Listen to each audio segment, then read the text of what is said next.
Welcome to another edition of Red and Black, where your conservatism is not just the color that you're used to. I'm Lenny McAllister, where my act, force of nature, act of God, etc., was just high wind. So I'm able to show up. Unlike other folks on this show that had to say, I had an ice storm, and now I had a transformer fire, so they couldn't show up. But we'll at least try to do the best we can and just know that I'm going to soldier on. Unlike that dude in the hat right there, that was Mr. It's cold down here. We don't have electricity in Texas. This only happens once a century. Deal with it. I still made it, though. No, yeah, you had to go to Grandmama's house, you and Little Red Riding Hood, but you did eventually make it. Jeff Charles, what do you have to say for yourself? I beat wind, you beat ice. What can we say that kind of tells Dr. Metzler that he's not living up to snuff with this transformer fire stuff? Yeah, well, I mean, it's Florida, so anything can happen in Florida. So I don't know how much of this is his fault. I mean, I'm sure that he's going to be drinking a lot more wine tonight than he would normally if he when you start digressing. And in fact, he might end up watching the show and still have a sip every time you say I digress. So, well, yeah. Of course, when there's a transformer fire and there's no lights, you got to be able to find where the heck the wine is. That's right. The other thing. But That's it is true. It is the weekend. It could be right beside him. Now, of course, right beside me, we have the rock star AIRDATE. Jeff, that's not Kira. No. No, look away. All right. We got a random black woman on here to fill in for another random black woman. So, random black woman, please speak, because from what Jeff said, you're nice and you're smart. So I'm going to take his word for it. Go. Well, Jeff mentored me, so we'll see how that works out. And if I get invited back on. Just the fact that you said that Jeff mentored you, you got to call him. It's a good thing that's not true. Yeah, so, you'd be in a world of hurt. That's not, Aja, that's not how you introduce yourself. You're not going to impress anybody by saying, Jeff Charles mentored me. That's a great way to get kicked off this show. Try again. I would probably lead with the military service because I think everybody can appreciate that. I really want to thank everybody for having me on. This is a great opportunity and a great honor. My name is Aja Smith, and I have run for Congress and will be running for Congress again for midterms. I am an Air Force military vet. I spent 15 years working for the Department of Defense. I come from a great military background, and right now I live in California, and we're trying to really shake things up and return our state back to the Golden State. You know what? And here's what's amazing about this, Jeff, right? You know, the 1 week Kira has to go on vacation. I've been trying to get her to announce a gubernatorial race for 2022 for like weeks. I find somebody to fill in for her for 1 week, and we get an announcement on Red and Black. That will teach you, Kira Davis, to not show up and go on vacation. Which, by the way, Aja, did you know she's married to somebody from Gary, Indiana? She's actually married to one of the Jacksons. Let's not start that. See, when she doesn't show so up, much trouble next week when Kira comes back. Do these things. Just probably watching now. Like what? Yeah, she's ruining the fact that she's not here. And Dr. Metzler is looking for the one because I'm about to say, I digress. Let's start the show. Starting with Jeff.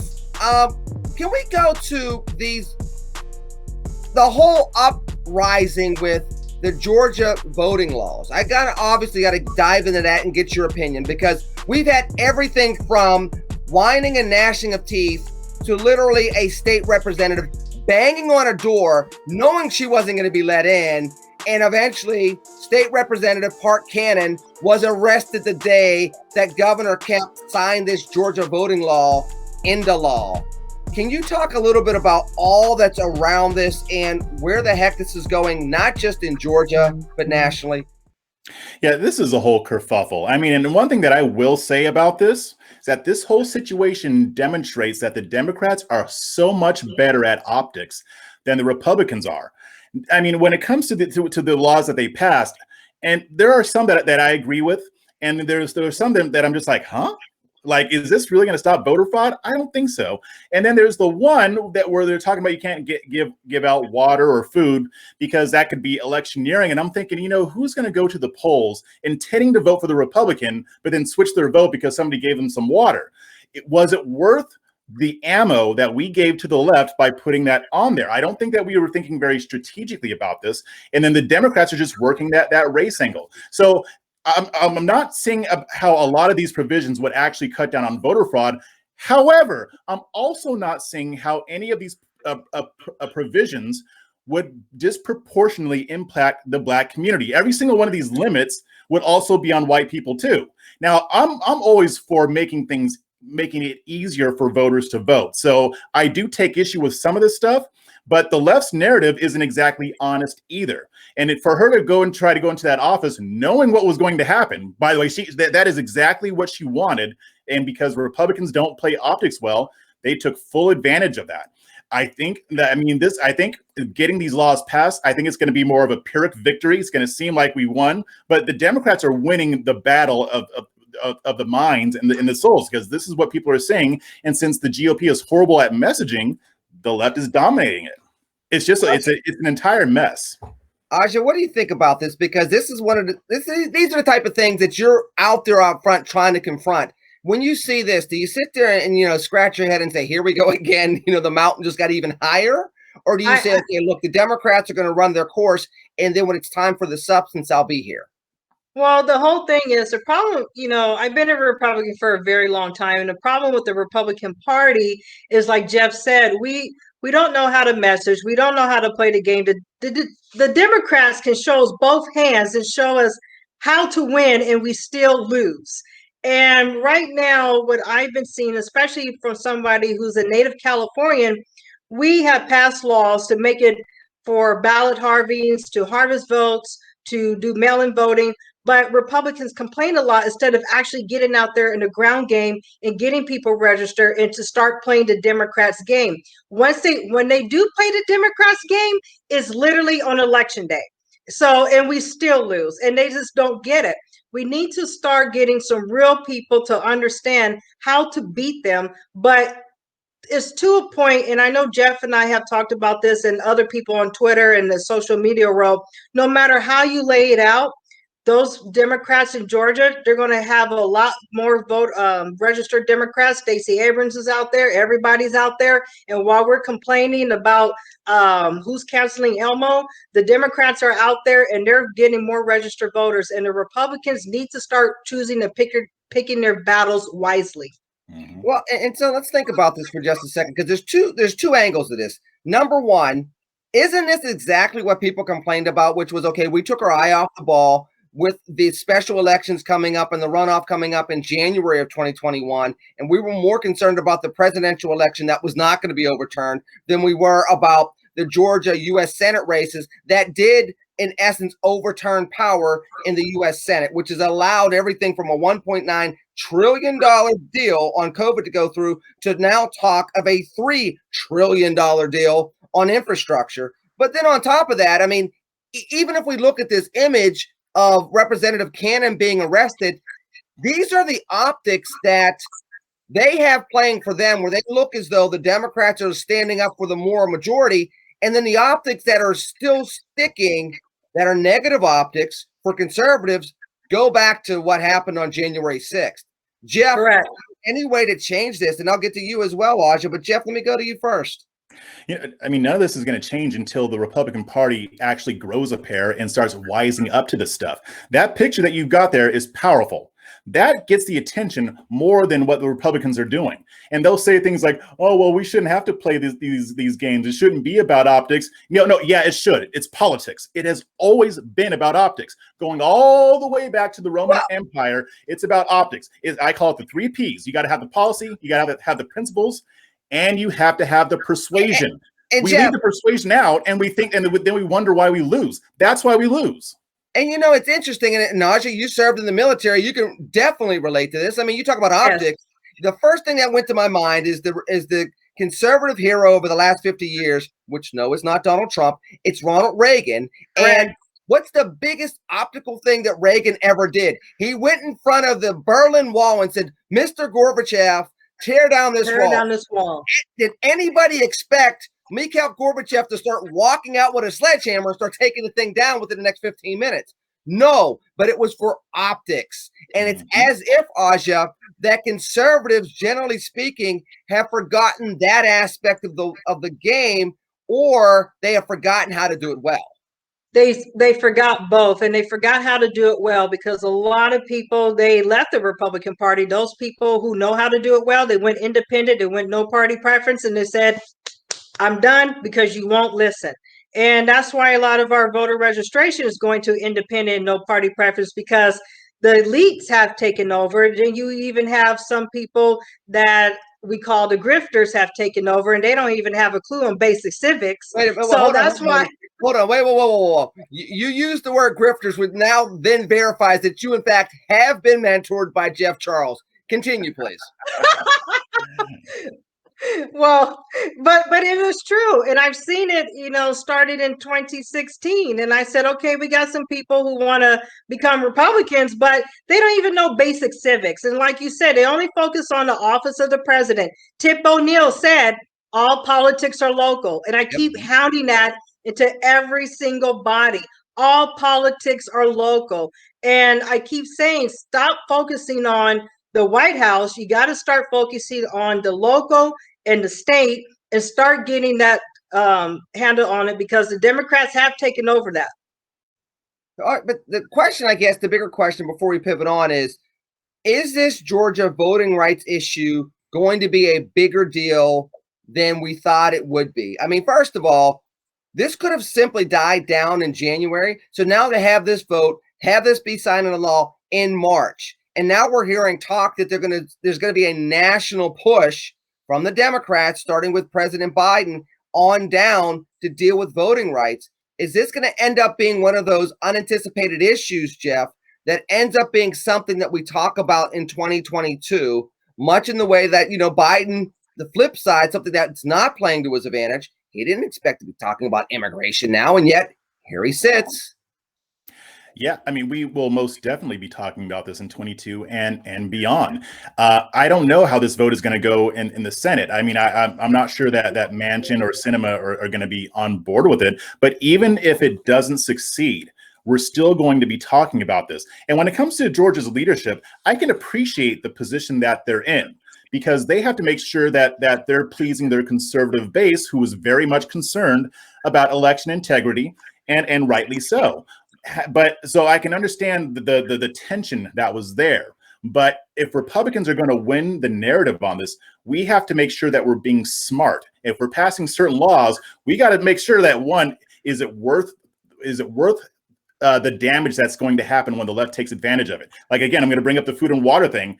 Was it worth putting that in there when you knew how the left was going to be able to use it optically? Is that going to help us down the road? Was that strategically, was the cost benefit there? I mean, is it going to prevent enough fraud to really, warrant going through this level of scrutiny? In my opinion, no. We gave them a weapon, and we're not going to get anything in exchange for that particular part of the law. So we need to start playing this smarter. We need fresh minds. We need a fresh perspective in there to make sure that they're actually thinking about these things, because right now they're not. They all, the problem is you hit the nail on the head, is messaging. We can't even message correctly. And to even try to message what's going on in Georgia, it's going to backfire. Look, Georgia lost 2 Senate seats. They put up 2 horrible candidates. Look what happened right there. They can't even message. And I keep saying, start and choose your battles a little bit wisely, Republicans, because if you're going to tell people, oh, you can't do this and you can't do that, the left is going to come back at you even harder. And a lot of people on the right are really getting sick and tired of how we message, and they're leaving the party. So just because Jeff is cheesy and he put in there, you need a fresh perspective, I'm going to get rid of. Are you Carlton, Jeff? Yeah, well, yeah, exactly. You got to go for a second. And I'm going to let you go on and pontificate, because I'm going to ask you a question, then I'm going to give you the spotlight, since you did that product placement in the middle of our show. It was totally coincidental. Sure it was. Why don't you just listen to yourself? Anywho, with that said, tell us why you renamed your video podcast, because it's interesting. I like the logo. I want to hear a little bit about this. Thank you. Yeah, I decided to rebrand my show basically because what it was called before was Breaking Conservatarian, because I am more of a conservatarian slash libertarian, or conservative slash libertarian, which is what conservatarian means. It's kind of a newer term, but I think this fits my branding much better. I mean, because when it comes to the issues, I like to bring something fresh to the table. I like to do more nuance rather than just throwing out red meat to my audience or just towing the line on the right. I mean, there's going to be a lot of areas where I disagree with the right, just like I did even just a few minutes ago. I will criticize both sides, and I think that it's important. I think people want others, even if they disagree with them politically, they want somebody who's going to make them think. They want somebody who's going to give them a perspective that they haven't heard before. And a lot of the feedback that I get from the people that follow me are, you had this position on this one issue and I didn't agree with it all the way, but you still made me think, or you made me kind of change the way I look at the situation.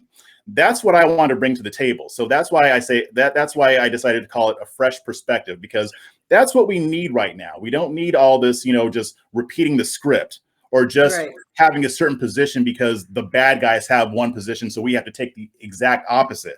We can actually look at an issue independent of what the left thinks and say, this is what we think about this. This makes the most sense. So let's talk about that. So that's really what the branding of the show is going to be going forward. I'm really excited about it. I feel much better about this name than I did about the other one, because it fits who I am much better. I like it. Thank you. You're Jeff's mentee, but let me move past that. I digress. Dr. Chris Metzler someplace fumbling around in the dark after this transformer fire, looking for a glass of wine to drink, which, by the way, he has a lot of reasons to drink during this show, between me saying that and the fact that he's going through what he's going through. Stay with the folks in Florida. Pray for them all, because although he's not in a tornado, there are plenty of dangerous storms in the South. I mean, be quite serious. Speaking of switching perspectives, Aja, as a Californian, unlike the fake Californian that's beside us in the box to your left, President Biden has to switch his perspective on what this picture is indicating, which is this ongoing crisis in the border, where he was criticized by the Mexican president earlier this week. It was basically said that, listen, you created this mess. Correct. You basically signaled to people with your campaign that you're going to basically be more lenient when it comes to illegal immigration, not immigration, because let's be clear, immigration and illegal immigration are two different things. You signal that you'd be okay or more lenient with illegal immigration, and now we got this thing going on all over again. This crisis at the border, which, by the way, Aja, people forget, it's not just a crisis at the U.S.-Mexican border. It's a crisis at the Mexican southern border as well. It's a crisis at multiple borders across Central America and then going into North America and thus into the United States eventually. I am literally an hour and a half away from the border. Okay, I live in Southern California. I've been to the border. I've seen the issues at the border. This problem literally has been going on since I was a kid, when Reagan was in office.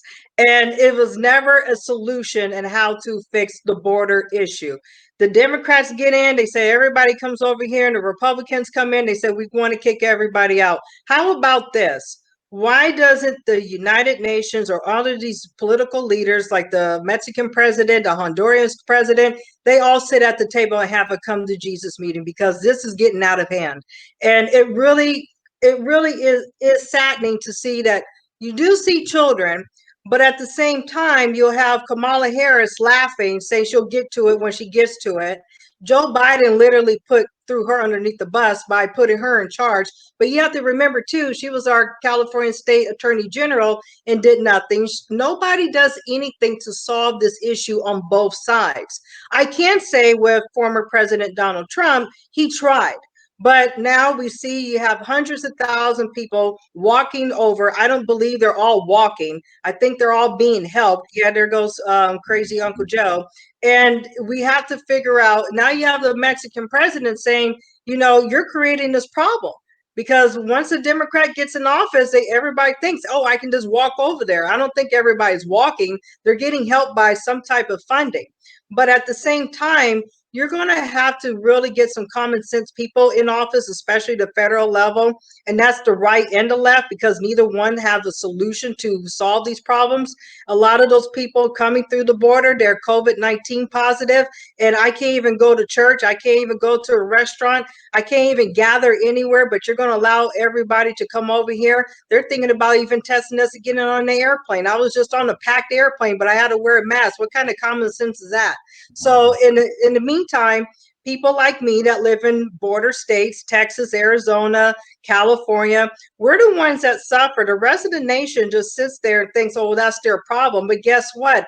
They send everybody to different states, especially up there in Canada. Nobody talks about the Canadian border either, because they're going to have some problems too. Not just the Hispanic and Latino population coming over here, but as a former military veteran that worked in security management and anti-terrorism, you do even have terrorists and people on the watch list that come through that border.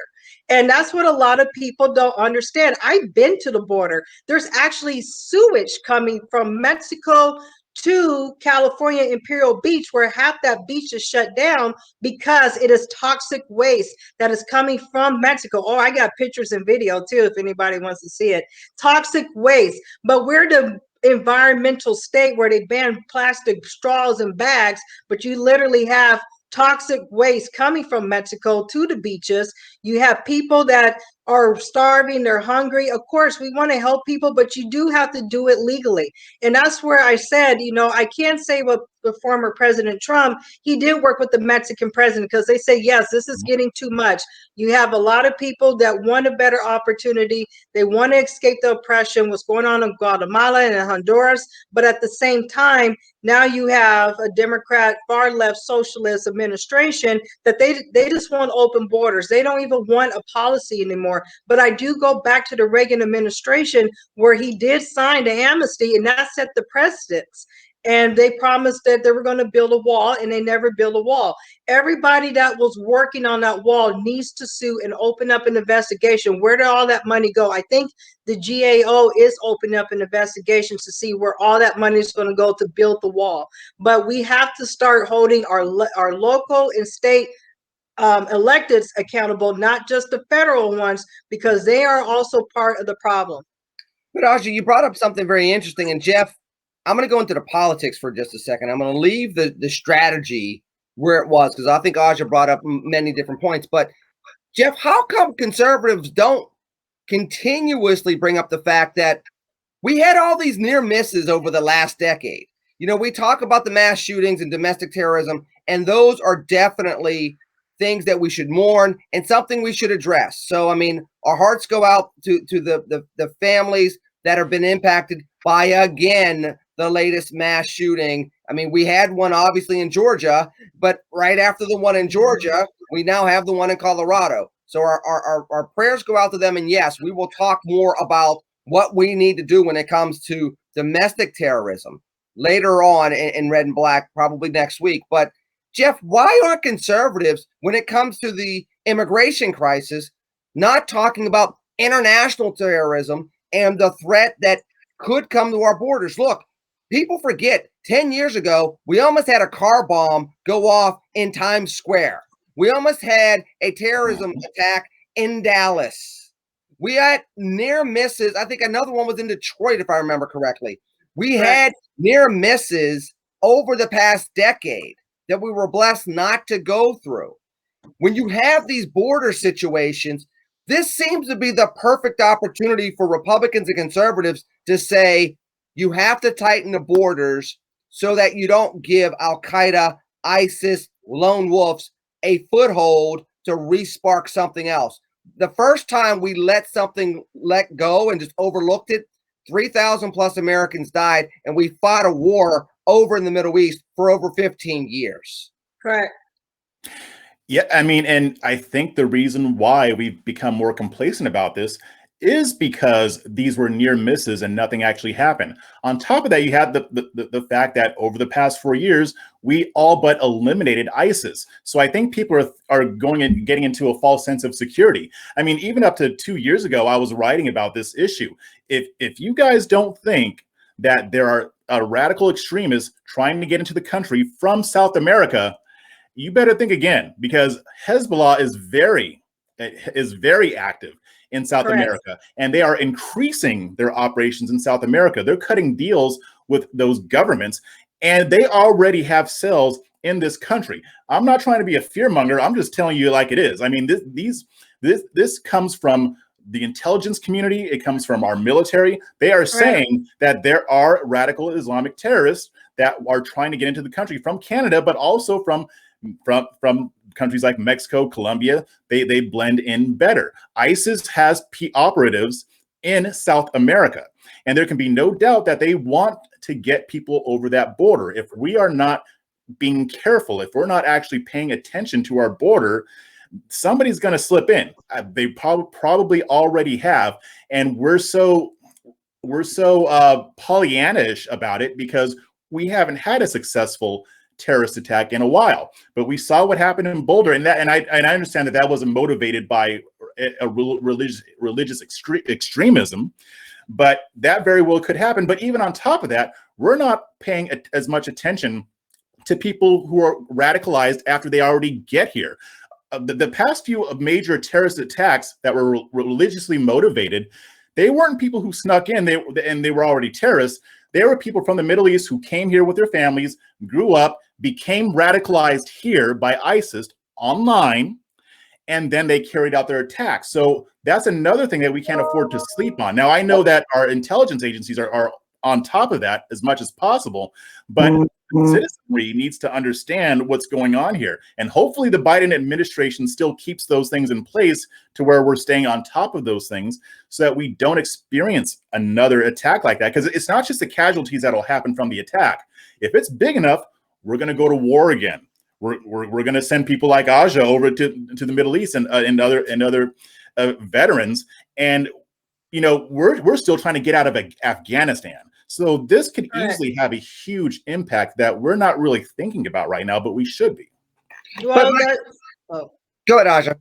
Well, you bring up a good point, Jeff, when it comes to war, because now the neocons are happy about the Biden administration being in, the Mattises and everybody else, because Trump said, I'm not going to war. We're not going to do any more wars. And now I think it was maybe a month or a couple of months ago where Biden bombed Syria. We're like, why would you bomb Syria? So the neocons are supporting it. And guess what? They're on the right. You do have neocons on the left, but you have a lot of neocons on the right and the elitists, because guess what? War makes money. War makes a lot of money, and a lot of those people want more money because President Trump said, I'm not going to line pockets anymore. And that's why they really hated him, especially on the right. But you would think that those on the right would be using the illegal immigration argument and terrorism a lot better, or at least at all. They don't get it. Hearing it's and this goes back to what we've been talking about previously, and we're going to get into more optics in regards to race and politics and policy a little later in the show. But this seems to be another example of not understanding the optics of it all, rather than talking about national security, which, by the way, Republicans still poll higher than Democrats on average in regards to who do you trust as a party more. Rather than going down that path, instead, it seems as though the Republican Party is more lining up with the optics of race, which puts them on the wrong side of history when you're talking about immigration all over again. This, again, seems like an easy fix where if you just pivot into something that people trust you on naturally, you can start winning the argument. And it's a sensible, logical argument versus what we've been seeing, which is, can you pit poor white people against the poor brown people that are they're both trying to find a better way of life, and let's hope for the best in the culture wars. It doesn't seem to work out very well. You got to love it, folks. I actually convinced them to the point of time where they didn't say anything. So you know, or we just didn't know which one was supposed to answer the question. You're like, how the heck did we tell him he's completely wrong? You No, don't. you are absolutely correct. And I have to agree. A lot of the Republicans, I think they're too afraid that they say anything about immigration or Islamic terrorism. Oh my God, I don't want to be called racist. But it's not. It's not. It's about national security. It's about public health, public safety. But they're so afraid the left is going to label them as Islamophobic, xenophobic. Oh, you just don't like brown and black people. And they're too afraid to say that now because they really use the mainstream media to label us, well, they're racist. See, they're the party of the racists. No, it's not about racism. It's about national security and public safety. And Republicans just don't know how to message and counter that argument correctly. Then they just give up and just say, I'm going back into my corner. Another thing that makes conservatives, at least over the past week or so, look like they're racist, whether it really is that or not, is the fact that the first ever person of color and the first woman to ever lead the conservative think tank, the Heritage Foundation, resigned abruptly on Monday. That was shocking. And there was a lot of back and forth in regards to how and why. And those that have been paying attention, I'll go to Aja first, saw everybody from Tucker Carlson to some of the big money ballers kind of push back on Kay Coles James when she tried to take this nuanced, conservative, but culturally and racially aware position when it came to what it was to be a conservative in modern America and the racial tensions. And it seems as though, once again, conservatives are coming out on the wrong side of history when it comes to these type of things. I could be overplaying this, Aja, but what do you think? No, I totally agree with you. I mean, not just with this issue, with the whole cancel culture, what's Black culture, what's Hispanic and Latino culture. Conservatives really need to start listening to the minorities in the party, start going back to the roots of the party of what and how we became a party, the party of Lincoln, the party of the fruit of slaves. But a lot of Black conservatives like Booker T. Washington and Frederick Douglass and so many others paved that conservatism way, especially for minorities. When I read this, I just couldn't believe it. But I'll be honest with you, I stopped watching Tucker Carlson for many reasons because I started to disagree in how he has come out and started to talk about different issues. And I don't feel like it's any justice. We need to have more voices, such as yourself, my Jeff. I'm sorry, Jeff. I just your name just went away, and everybody else. You are, by the way. Holy cow! The guy mentors you, and what do you end up doing? You forget his name. You were about to call him Joe. Joe Blow, the guy in Texas that's on this whole thing. The guy in Texas that plays the banjo. But we I'm not good enough at the instrument yet to where I can actually say I play banjo, but I did start in December, and I'm getting better.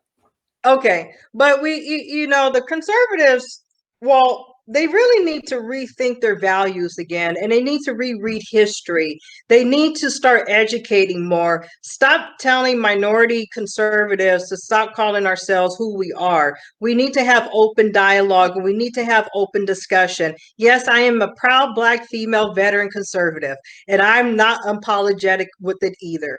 And not a lot of people aren't either. But the problem is, and this is where a lot of us on social media, you have a lot of these mainstream pop icons that talk about how being Black is horrible or Black culture is horrible, where we're countering that every day and saying, no, it's a beautiful culture. Every culture has its beauty and its issues. So it's not just Black culture, it's not just white culture. Everybody has their issues in each culture, but you can't come out as a Republican conservative, even though we're all labeled as racist Klan members. I'm just trying to figure that one out. And we're the Marxists and we're the party of the KKK, even though that's not true. We need to have logical debate. We need to have open forums. We need to go on shows and start debating and saying, stop saying this. Or if you're going to say that, we're going to counterproduct what you're saying. So viewers in the mainstream, like Fox News, they can see that we all don't think alike. We're individualists. We're not monolithic. Jeff? I mean, she brings up a valid point. Number one, I mean, it's crazy because we seem to attract the people that are saying the same exact thing, which is number one, we're not going to be out there degrading Black culture just because of a couple of examples. Number two, we're not going to make it seem as though Black people are the only people that do this. Again, you know, Black people, Black kids are the ones that smoke marijuana. We know that Black kids and white kids smoke it at equal rates. It just so happens that Black kids are anywhere from 4 to 8 times more likely to get arrested with marijuana on them. We know that Black kids and white kids get into fights when they're 13, 14, and 15 years old. We just know what the arrest rates are. Correct. Black kids and white kids both do underage drinking, but we know that the Black kids will get arrested and the white kids will be escorted home, and they'll get a stern talking to, depending on the fact that they're, you know, if they live in a nice affluent suburb or not.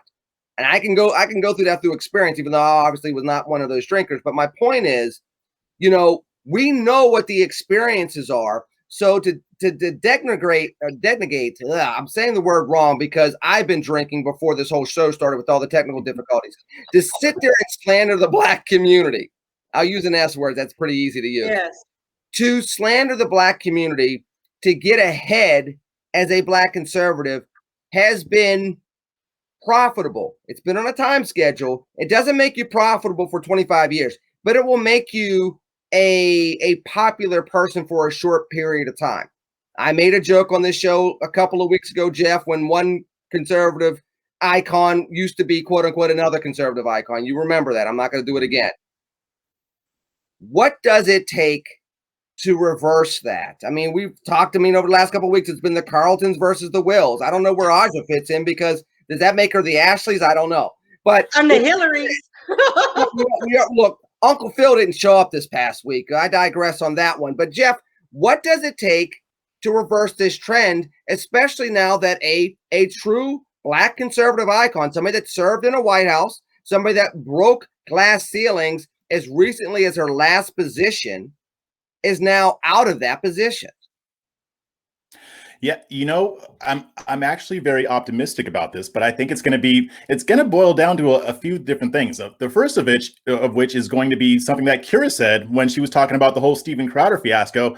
She gave her opinion, and then people were getting on her about it, and she just straight up tweeted, "I'm not going to tap dance for you." Here's the thing. White conservatives, they don't understand how silly they look when they try to lecture me on what Black culture is. I'm like, no. You need to sit down and I'll lecture you on what Black culture is. Just because you heard some stuff from Black Conservative Inc. doesn't mean that you were told the truth. And that's the issue. We need to be having these hard conversations. These conversations are going to be tense, but we should embrace it because it will make us better. And what I always say is that we don't need to get rid of Black Conservative Inc.'s voice or whatever. We need to add on more voices. And since we live in a different day and age now, they can't gatekeep us. Maybe Fox News won't have us on. Maybe they will. But even if they don't, they can't touch Red and Black. They can't touch, a fresh perspective. Just listen to yourself. They can't touch that. They can't touch us on social media. So we can still get our voices out there. We can still attract an audience. And you know what? I think a lot of white conservatives are very open to this. And the reason why I say delineate white conservative here is because for us to make the changes that we need to make on the right, we need white conservatives who want to help. We want white conservatives who actually want this to change. I'm sorry to say it, if you're watching this and you're a white conservative, you've been lied to about the Black community for a long time. As long as you've been a conservative, you've been lied to about the Black community. You've been given partial truths that have truth to it, but it doesn't tell the whole story. Well, you know what? We're here to have those conversations with you and show you how a lot of your commentators are making you look like racists. I've been on that this whole week, and I'm getting some decent responses from it, but there will always be the pushback. But the thing is, the facts are on our side. The people who argue against talking about Black culture or being pro-Black, they're not very good. They're not very compelling. They fall apart easily because they don't know anything. And that's not a bad thing. People you don't know what you don't know. There are plenty of things that I'm ignorant about. A lot of this, again, Lenny, this is going to be about having those hard conversations. But the last thing, it's going to be education. Because since a lot of this is based on ignorance, they just need to be educated. When they actually see the rest of the facts, when they actually see a different point of view, I get a lot of people saying, I used to think this way about Black people, but now that you gave me that additional information, I've changed my mind. And I get that every single week, almost every day, at least one person telling me, you know, I used to think this way a year ago, but then I started watching you. I've been started listening to Lenny, to Felicia, to Sonny Johnson, to Maj Toure, and now I have a different perspective. So this is going to happen. It's going to take a little while, but I think as long as we keep up the dialogue, I think that eventually we can change the right into something that might be sold to the Black community. So let me ask this question, and I'll start with you, Aja.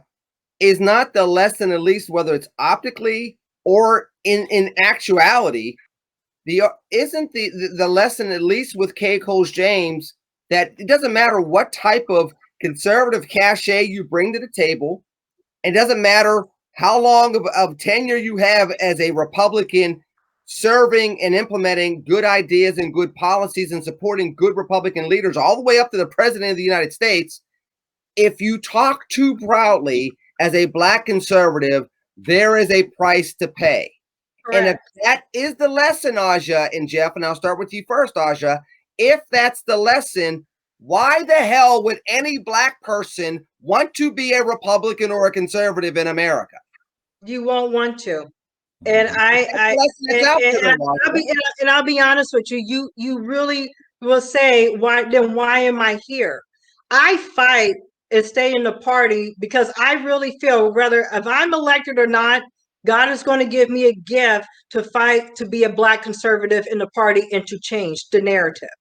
Whether if it's going to be as an elected official, if it's going to be a person like becoming like you and everybody else to get my own thing going and writing books and educating, one way or another, Aja Smith, the Black female veteran conservative, is going to really push and make sure that the party understands we do exist. If there would be no Republican Party if it was not for Black people. That's the bottom line.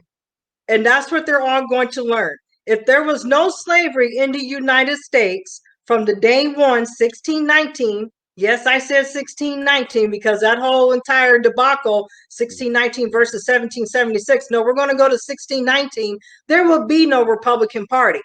So when it comes to accepting us, hearing our voices, we're going to educate. Like Jeff said, we may not be on Fox News. We're going to still get our voices out there and tell everybody. And even people who started to come here, and I even say, I ran into a lot of legal immigrants who say, you know what? We like to become a Republican and you look like us. We're Hispanic and Latino. We don't like how the Democratic Party's going. Can you educate us more on the Republican Party and how they treat minorities? And guess what? I give them the good, the bad, and the ugly. And they said, wow, we didn't even know about the Lily Whites. We didn't know about Booker T. Washington. We didn't know about Frederick Douglass. We didn't know that, the different presidents have done different things. They only knew about Trump. But the problem is. But here's the thing, Aja, and not to cut you off, but again, the latest example is the first Black and the first woman head of Heritage Foundation, which is the most influential think tank in the world. They ended up pushing her out the door because they had a disagreement that centered around something she said about being a proud Black woman and still challenging the United States to do better about race in 2020 after George Floyd, where the Wall Street Journal thanks her for getting the Heritage Foundation to the next level where it needs to be. And the more influential social conservatives in social media, and I'll go to Jeff first, they're the ones that are applauding. Thank goodness, I'm glad she's gone, and calling her a rhino. I mean, really? She was been a Republican in a gubernatorial administration and a presidential administration before many of these people were alive, and certainly before many of these people dare utter the word conservative. You know, people misuse that word rhino. It doesn't mean what you guys think it means anymore. Back in the 80s, 90s, you might have had a point, but being an actual conservative, you are a rhino because Republicans are not conservative. You've got conservatives in office, yes, but as a whole, you can't claim that mantle anymore, at least not right now. I didn't even realize that was the reason why she left. I hadn't even gotten a chance to look into it. But you know what? That situation right there is just like the situation with Steven Crowder's Amos and Andy routine. It's just like John Cardillo saying that it was a black spring break in Miami Beach because there was violence. The issue isn't people doing or saying racist things. The issue is how we respond to it. Because the thing is, black people know that there are racists on the left too. But Correct. The left doesn't tolerate racism the way we do. So if a black person looks on the right and sees, okay, this guy just did an Amos and Andy routine, how do conservatives react? Oh, they didn't say anything? Oh, some of them agree with it? Oh, some of them are defending it? That is what's going to turn them off. Imagine if they saw black and white conservatives en masse saying that was wrong, we don't agree with it, we don't co-sign with it. That would be a little bit different, wouldn't it? So them forcing K James out for those reasons, that just makes me even more angry at the conservative movement, because you guys are not, you are not getting it. This is not hard. This is not rocket science. Okay, stop just marketing just to one demographic. All right, I'll get off my soapbox. Go ahead. Aja, go ahead and jump in. But I mean, the question then becomes, and this is what a lot of people on the left say, they say conservatives don't get it because conservatives don't want to get it, Aja. And that's true. I see they don't want to get it.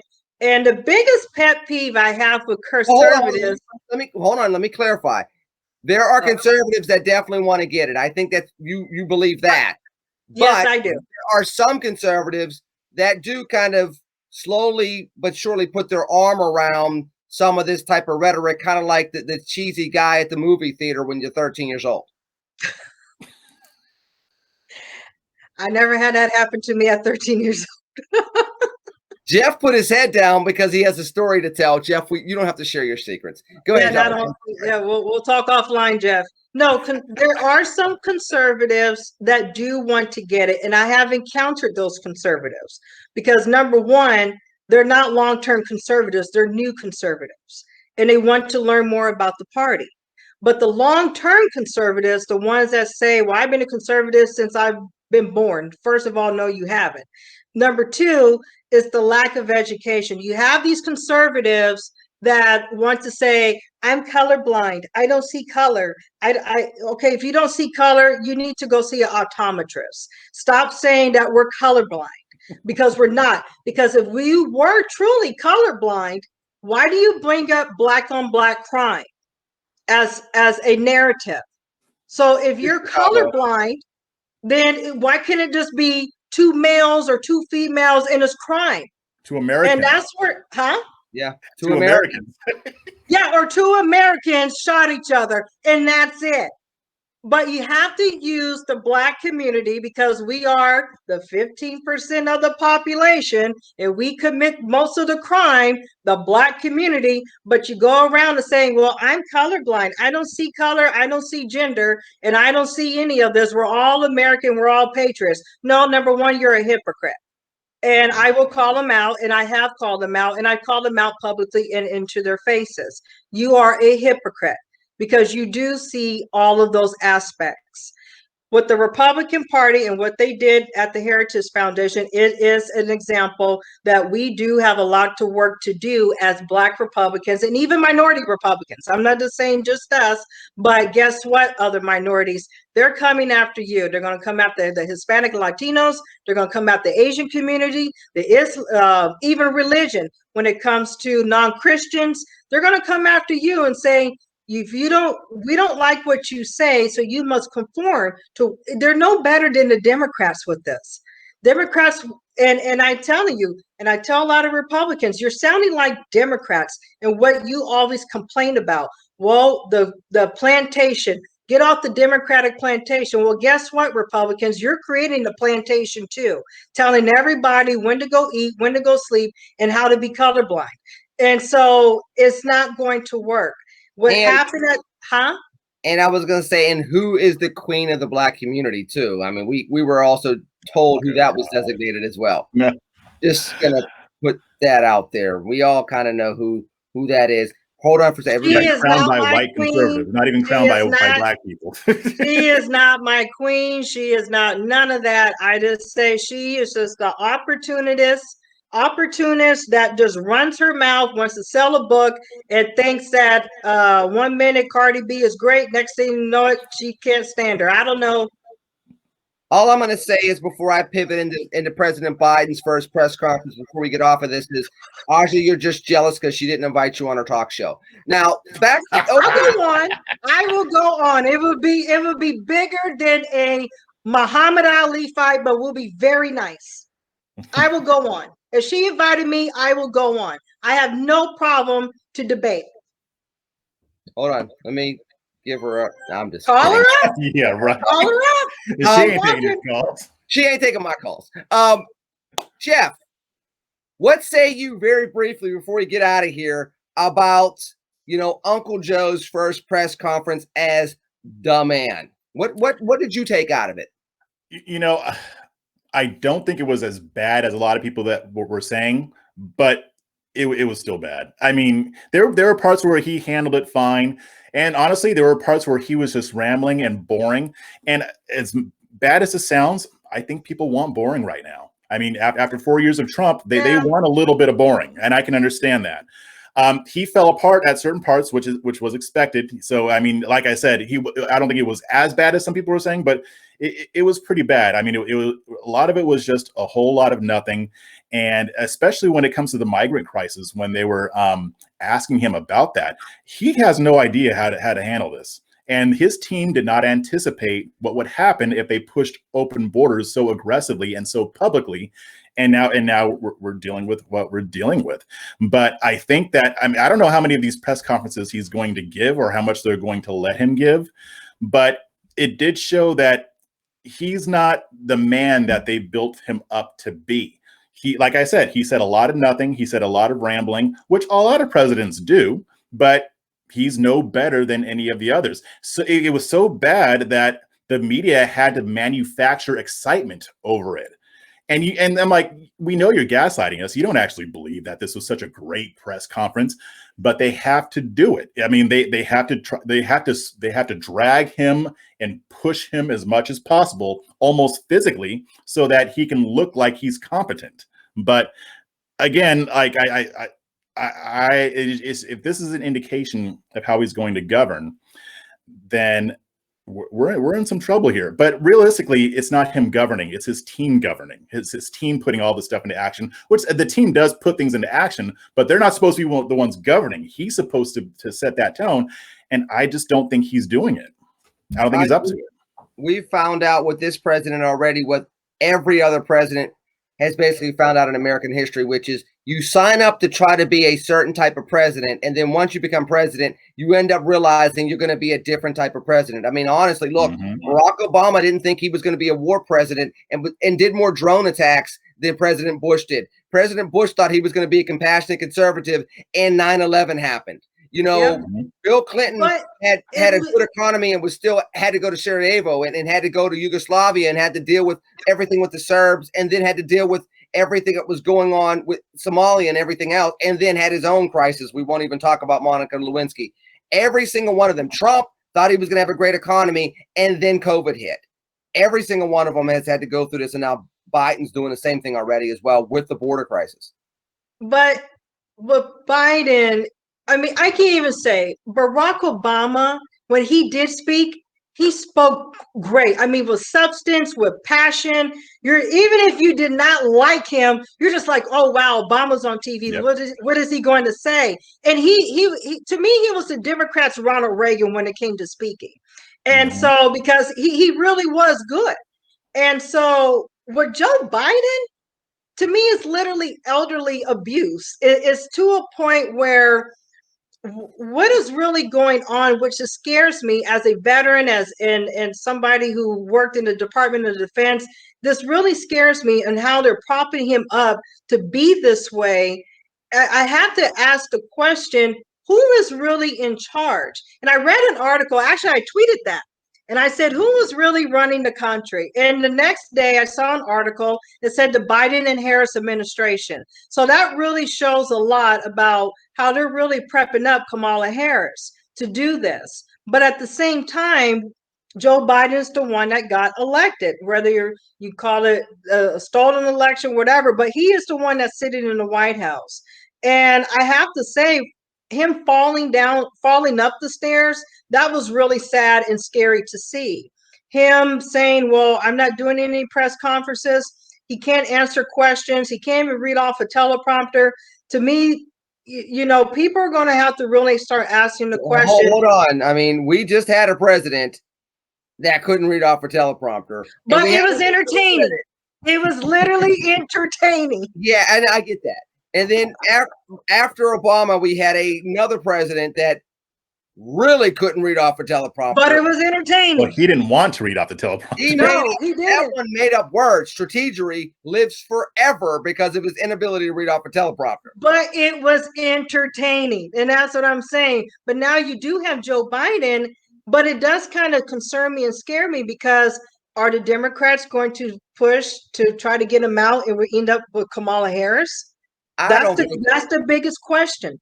And I really pray Joe Biden lasts 4 years. Well, here's the thing. I'll say this and then we're going to wrap up the show. The Democrats don't want to lose the midterm elections. They don't want to lose to you either in the midterm elections.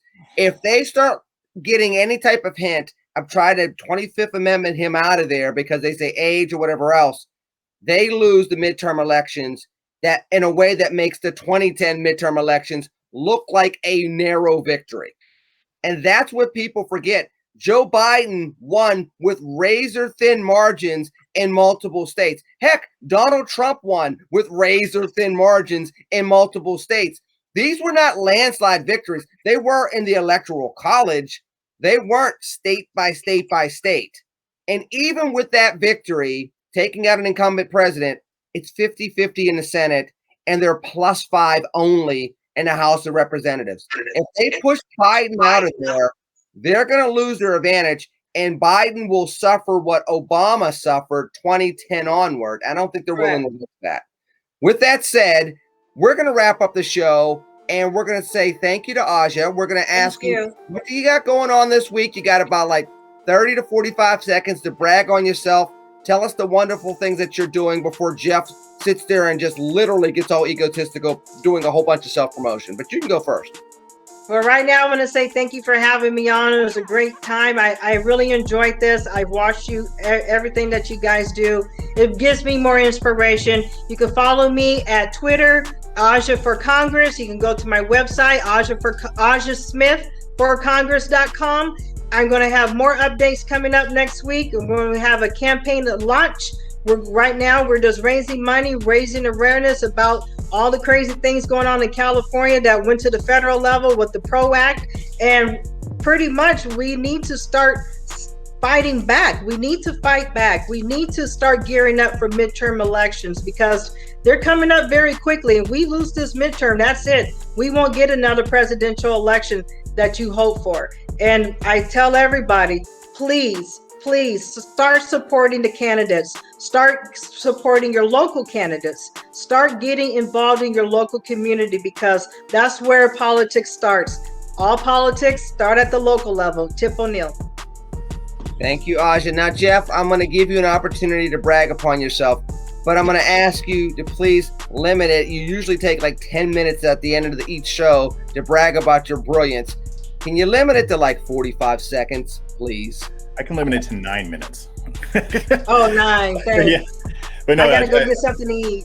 Yeah. Go make a sandwich or something, and you'll be good. But yeah, check out my YouTube channel, A Fresh Perspective with Jeff Charles. Got a lot of good content coming up. But right now, what's up there right now? Check out my interview with Kira Davis and Sonny Johnson, where I couldn't get a word in edgewise. Check that out. I've got some good stuff coming up for Red State. You can check out my locals community where I'm doing members-only content. That is afreshperspective.locals.com. And you can get me on Twitter at JeffOnTheRight. Well, listen, thank you, Jeff. Thank you, Aja, for filling in. Thank you. Kira, we're looking forward to seeing you next week. Dr. M, be safe down there in Florida. People, there are bad storms down in Florida. Be careful. They got hit with the ice storms. Now they're getting hit with the typical tornado season. Keep them in prayer. We're obviously going to also keep those in Georgia and in Colorado in prayer. We'll talk about that next week. In the meanwhile, we need you all to stay safe. Thank you for joining us as always. Subscribe to the channel. Tweet us up. We will catch you soon. In the meanwhile, take care of yourselves. CCNGB, take care and God bless. God bless.